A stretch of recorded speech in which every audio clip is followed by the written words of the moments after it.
In today's video, I am going to teach you how to create a salary slip in Excel. Begin by opening Microsoft Excel and selecting a blank workbook. Starting with a blank sheet makes it easier to build a clean and simple salary slip layout from scratch. At the top of the worksheet, click cell A1 and type company name. Then move to cell A2 and enter payslip for the month of June 2026. This creates the main heading for the document and clearly shows the pay period.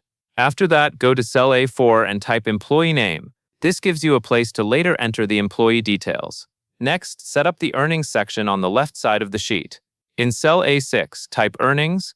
In cell A7, type basic salary. And in cell A8, type overtime. Then in cell A9, type total earnings. This section is used to list the employee's income components and the final total for those earnings. Now move to the right side to create the deductions section.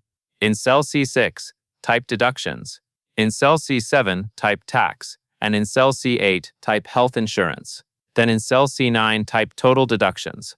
Organizing deductions in a separate area makes the salary slip easier to read and helps keep the structure professional.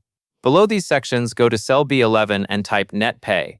This label will be used for the final amount the employee receives after deductions are removed from total earnings. Once the labels are in place, you can add the formulas. In cell B9, type equals sum open parentheses B7 colon B8 close parentheses.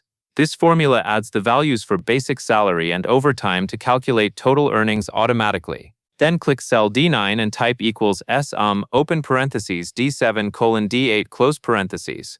This formula adds the deduction values for tax and health insurance, giving you the total deductions. Finally, go to cell C11 and type equals B9 minus D9. This calculates the net pay by subtracting total deductions from total earnings. Using formulas like these helps reduce manual errors and makes the salary slip update quickly whenever amounts are changed.